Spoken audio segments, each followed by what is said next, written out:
Well, our next guest is always one of our favorites. I love talking football with this dude, and I am, as you know, very excited about one particular candidate to be the Ravens' next head coach, and I'm hoping that he won't pour any cold water on that for me.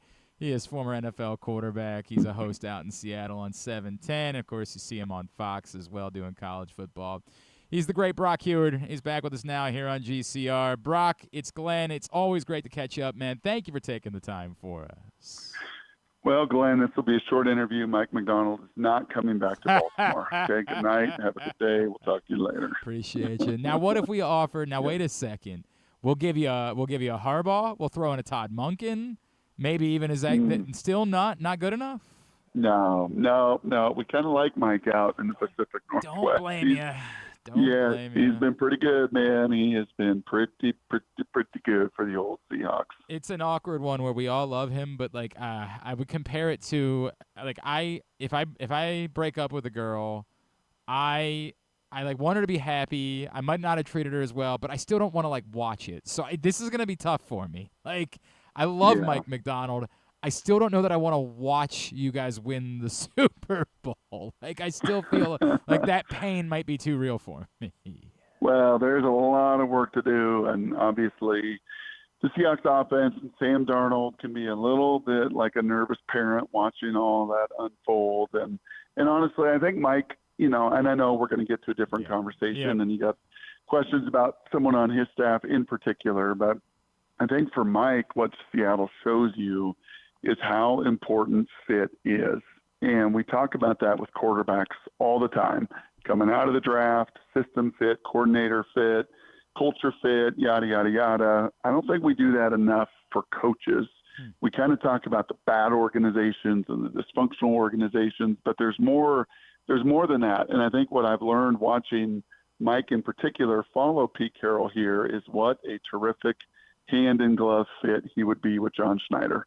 His personality, his bluntness, his analytical decision making, like coming off of Pete, it was such a terrific fit for all the structure that was in place and the marriage with John Schneider. And I don't know if that would have been the same there were 8 openings at that point.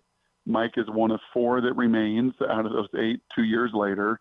Had he gone to Atlanta or he had gone somewhere else, I don't know if it would have been the fit and the success that it's been in Seattle. Man, super happy for you, bro. Super happy for how it's worked out. Yeah. Mike McDonald's great. We love Mike McDonald, and indeed, very happy for him. And obviously, it's been an amazing fit there. Now, that said, the Ravens did not fire John Harbaugh 2 years ago and elevate Mike McDonald, and I understand they were coming off an AFC Championship game appearance. I get it. But now they're in a position where they need a head coach. And Brock Huard, I worry that part of this is that I'm enamored with his last name, but I'm going to make some other points about why I think I have Klint Kubiak atop the list of guys that I am most interested in as being the Baltimore Ravens' next head coach. So before I get into any of my opinions, you're the one whose opinions I respect. Can you broadly describe what you think Klint Kubiak has brought as offensive coordinator in Seattle?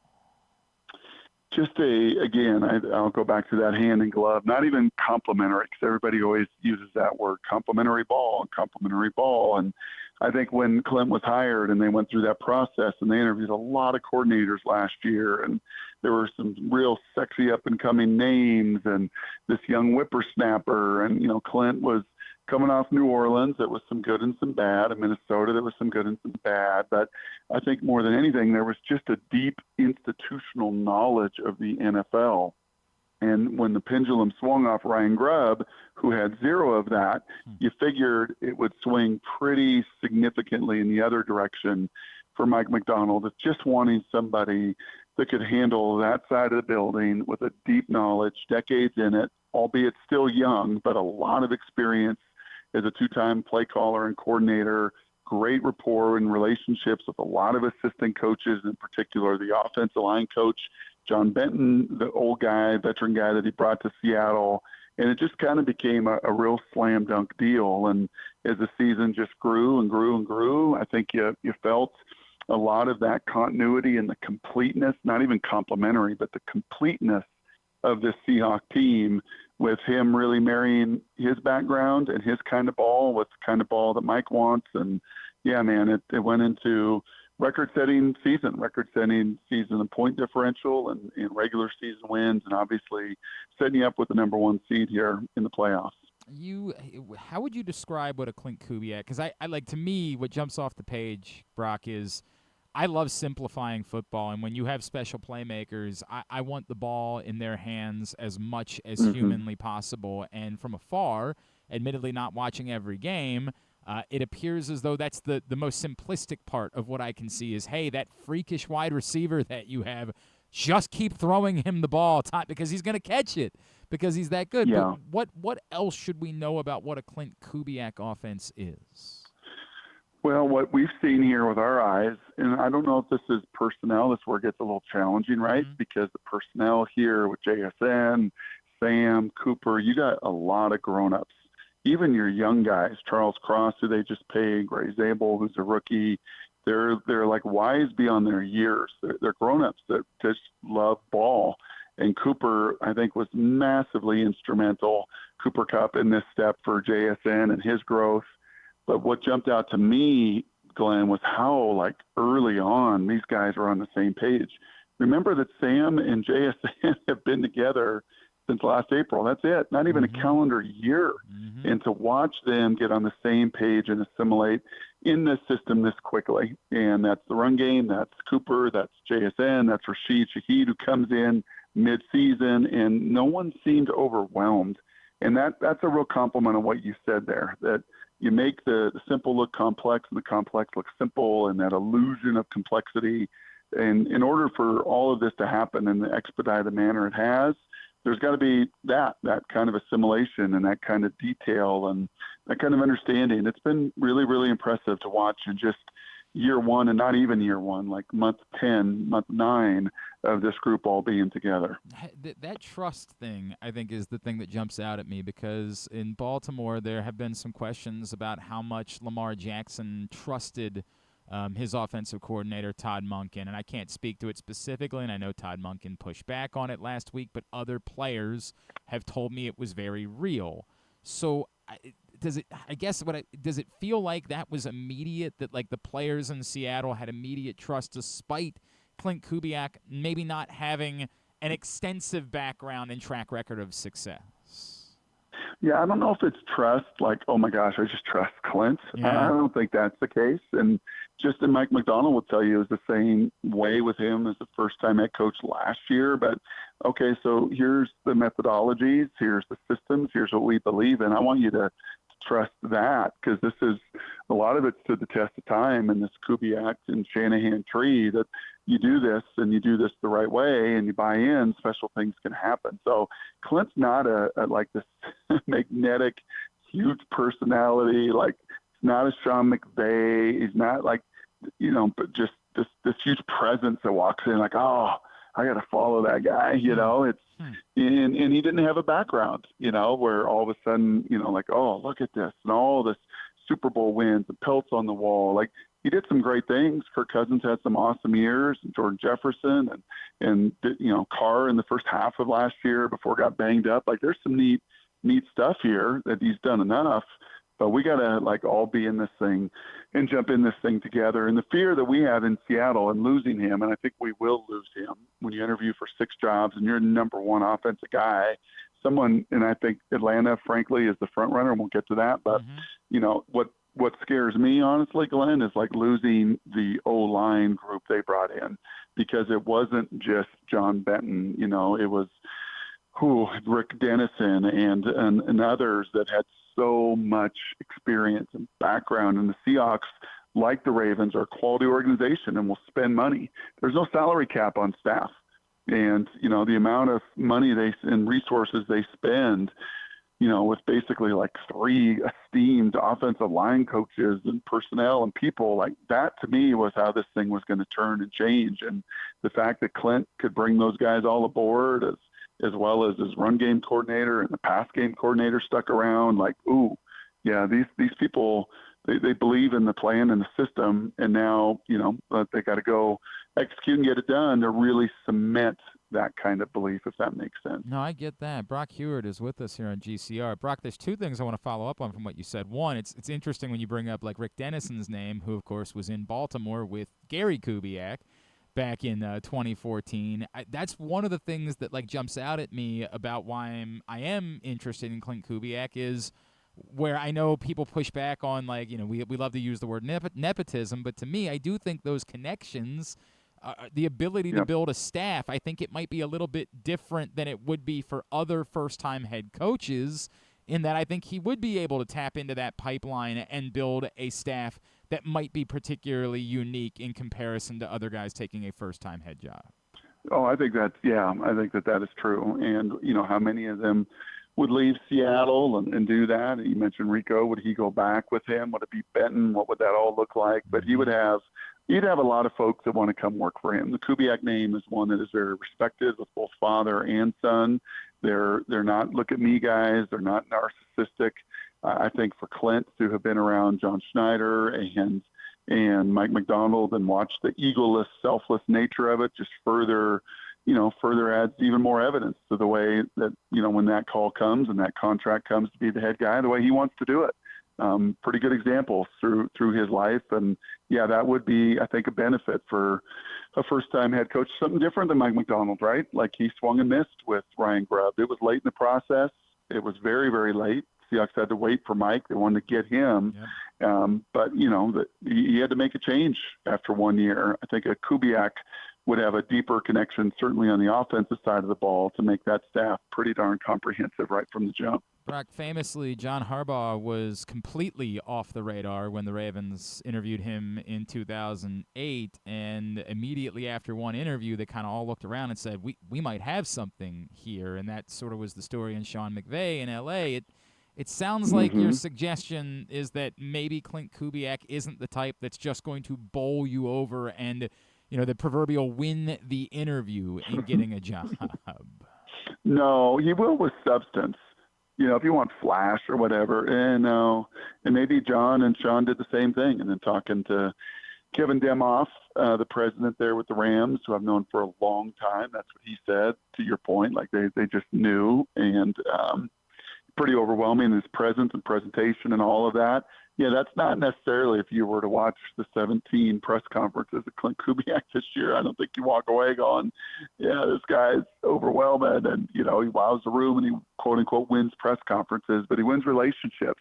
He wins it over with players. He wins respect, and that's really all that matters. And as I said, I think you're going to be really vying, honestly, for if this is what you want, Glenn, you're going to have to root that Atlanta hires somebody else. So yeah, let's talk about that, right? Yep. Why is it that you have been leaning in? Because I know, and I saw you posted on social, you've been talking about it. Why do you think Atlanta is the most likely spot? Yeah, I think it just checks a bunch of boxes. I think it's south of the Mason-Dixon line, and I think he's a Southerner like his pops was. And I know Dad was an OC up there in Baltimore. But legally speaking, Baltimore is south of the Mason-Dixon line. Oh, just barely. There you go. Just barely. Well, then Atlanta's a lot farther south, where the speech pattern's a little similar to Clinton Gary's, and just a little, slower pace than you Yankees, even though you're not a Yankee up north.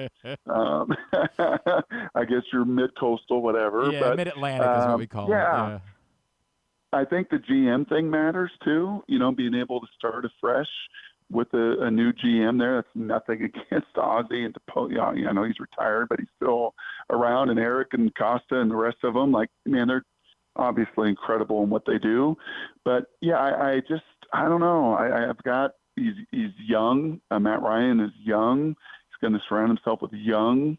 Obviously, Lamar is tantalizing. They're going to have to figure something out with that cap with Lamar and all of that. Yep.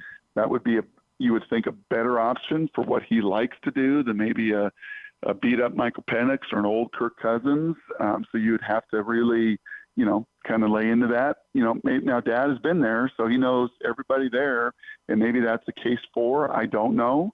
But it just is more of a gut feeling. This is a little bit of sourced information of, I think Atlanta's really, really hot to trot with him. And, you've got a division that doesn't have the Steelers or Joe Burrow, and a division that I think is much more ripe. And, oh, by the way, a pretty a pretty good running back. If Lamar is obviously an MVP QB, Bijan is 22, 23, and exactly special. the kind He's of centerpiece yeah. the centerpiece, the Christian McCaffrey kind of guy that can make a coach and a play caller look pretty darn good. Man, I don't know if Klint Kubiak would be the Ravens' top choice, but it would be wild to me to lose out when one quarterback situation is settled and the other one is kind of iffy given the injury history. But I get it. Let me pose it this way, Brock. Knowing what you know, because I was chatting with Mike Golick about it last week, and like he said, the Ravens uniquely, the spot they're in, they should be looking to hire someone with experience. That they're not resetting. They want to win a Super Bowl right now. And we know that rookie head coaches, although Mike Macdonald might be doing it in year 2, we'll see, rookie head coaches do not have a track record of winning Super Bowls. It's been since George Seifert that a rookie head coach has won a Super Bowl. Should experience matter? Like, should they be looking for that? Or do you feel like, that a rookie head coach could step into that situation? The situation is so good that would make up for that lack of experience with a rookie head coach. It'd be a little challenging. I mean, that is a mature, fully bloomed culture there in Baltimore, to Mike's point. And what like that's a lot of grown-ups and grown men in that building that have been so darn close to it. And when they have the patience, to walk through the learning curve that any young coach, rookie coach is going to have to climb. And there is a learning curve. Mike, ran up it last year, but there was still a learning curve, and talk about those changes he had to make and had to pivot away from Geno and pivot away from DK and pivot away from some of those that I don't think really fit into the DNA of what he wanted. And it took a season to do that. And obviously year 2, this thing is flying, and they're poised to, have an awesome path to a Super Bowl. So I would probably lean a little more that way, that the time is now. The window is now. Lamar's best years, are they in the rearview mirror? Is there still enough there physically to play these 17-game seasons and into the playoffs and all of that? Like, I can't say there's 3 or 4 more of those, in the same vein that I could look at the last 4 or 5 years that were right there. So it is now. And I think there could be some. It's funny because if they were in last year's cycle, Mike Vrabel would have been an unbelievable home run to me. Like, that, and if it was 2 years ago in the cycle, obviously Mike Macdonald from within you would have elevated. Is there that guy? Is there a Macdonald or Vrabel in this cycle? That will be to be determined, and a lot of homework there for the boys in the front office. Brock, if you happen to bump into Josh Bynes this week, please, that's one of my favorite human beings on the face of the planet. I want him back no matter who the head coach is in Baltimore. I need Josh Bynes back. That's my dude. He's the best. Love it. And a Super Bowl champion in Baltimore. Brock, is there anything we can plug for you, man?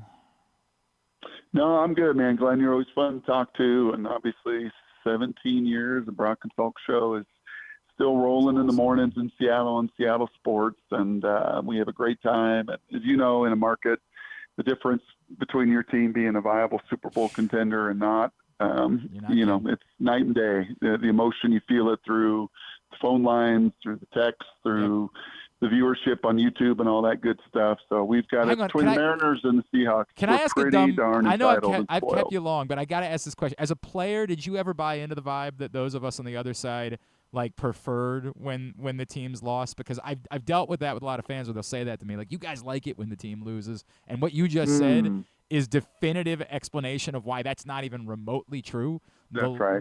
Yeah, I think it's different in every market. The Pacific Northwest, you lose, folks go hiking and kayaking.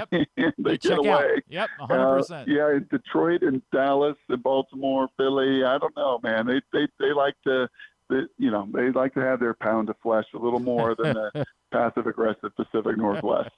Brock, you're the best, brother. Always appreciate you. Thank you for hopping on. You got it, Glenn. Take care, bro.